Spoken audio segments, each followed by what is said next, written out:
Hey guys, it's Harry from Inside Boxing Brain and I hope you're all well. I'm back for another video. If you're new to my channel, don't forget to subscribe, hit that like button and also comment in the comment section below. I have left a link in the description below for these caps. They're super stylish, they're super comfy, and you know what? They pretty much go with every single outfit. So if you're like me and you like wearing a snapback, some headgear, just click that link and go check out. But anyway, today's video is all about Anthony Joshua and whether or not he should retire if he loses his up-and-coming fight with Jermaine Franklin. Now, I've been staying up to date with Jermaine Franklin, and boy oh boy does he look like he's come in shape. After his last fight against Dillian Whyte, I actually thought he was gonna let himself go. The loss was gonna really affect him, and like most fighters who get to that fringe world level, he was just gonna drop off. I personally had him winning the fight against Dillian Whyte, and for me personally, I had it 7 rounds to 5 in his favour, but the judges gave it the other way, and that is the nature of boxing. Sometimes the judges don't know what they're looking at, and they're meant to be pro judges. But anyway, I want to talk a little bit about whether or not you think Anthony Joshua can bounce back from another loss if he is to lose against Jermaine Franklin on Saturday night. Now, we know that he's had 3 losses in his last 4 fights. And given the fact that he's coming off back-to-back defeats with Alexander Usyk, it's very difficult to gauge where he is mentally. Physically, you know, he always comes in shape. He looks ripped and ready to go to war every time. But the old saying is muscles don't win fights, and just because someone looks good on the scales doesn't necessarily mean that's going to translate into them putting on a spectacular performance in the ring. And in particularly over the last maybe 3 or 4 fights, even 5 to 6 fights, Anthony Joshua just hasn't looked like his dominant self. He's used to blasting guys out of there in emphatic style, with savage, slick, fast, powerful combination punching. But ever since he lost to Andy Ruiz, he just looks a little bit gun-shy. He's almost timid. He doesn't know when to throw the punches. And he stays back. He tries to box behind the jab instead of really letting it all go and emptying the gas tank. And even in this last fight against Alexander Usyk, a lot of people criticised him because he didn't let the gas tank run empty in that last round and really stand there and try and lay it on thick with Alexander Usyk. So I watched an interview with Anthony Joshua recently in the build-up to this fight with Franklin, and he said that if I lose this fight, I'll retire from boxing and I'll do what the fans want, because to be honest, there's no future for me in the heavyweight landscape after another defeat. And to me, that was really eye-opening, because I thought, wow, that really means that Anthony Joshua in his head has entertained the idea of losing. And yes, I know that it's natural to do that, but Mike Tyson was the first person who ever actually came out and said that a boxer can't picture themselves losing to anyone. They can't imagine it, they can't fathom it. Victory is the only outcome and resolution to any fight. And Anthony Joshua seems to have got himself into this rut where he's got a loser's mentality now. He almost accepts the fact that I could lose.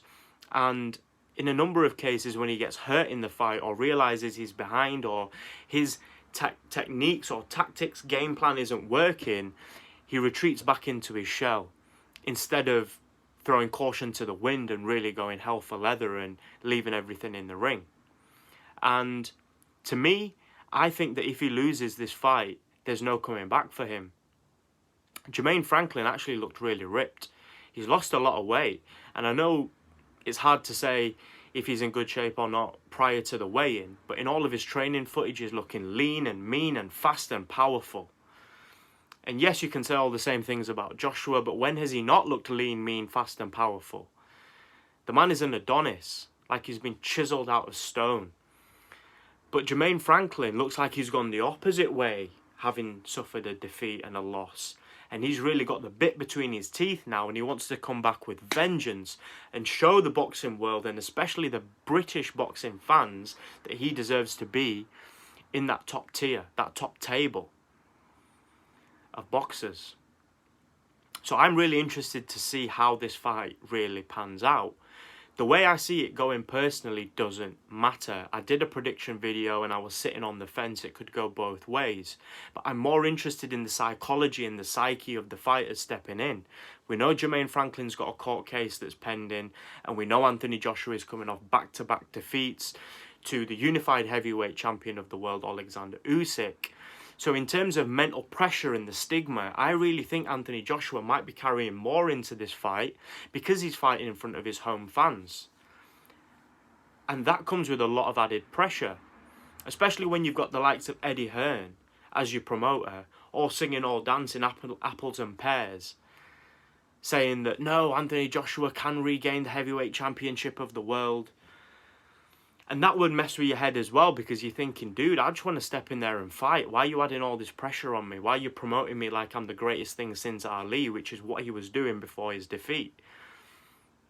Defeats, in plural now. But I don't want to put too much credence on taking an L in the heavyweight division, because anything can happen. And, you know, the Floyd Mayweather philosophy of boxing, which is protect that O at all costs, really needs to be put to bed. And Tyson Fury's adopted it now as well, calling himself the greatest boxer in this generation and the best thing since Ali, the lineal champion. Guys need to fight one another. Losses happen, but the greatest fighters step in the ring with the best of their competition at the time, in the era that they're in. And Joshua, Deontay Wilder, Tyson Fury, Alexander Usyk all need to throw down in the ring. But a loss again for Anthony Joshua at this stage of his career will take him out of that picture. And he may fall back down to just being a British level, maybe European level fighter. So I'm really interested to see how this pans out. And I'm interested to know what you all think about this fight as well. Is a loss the end of the road for Anthony Joshua? This is meant to be the rebuilding phase for him. If he loses again, is that it? Is it curtains? Or can he suffer another defeat and still bounce back? I'm interested to know what you all think. Guys, once again, if you like this cap, click that link in the description below and go and check out, buy one for yourself.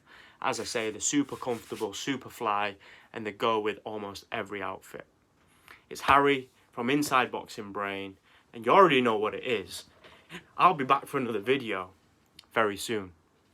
Peace.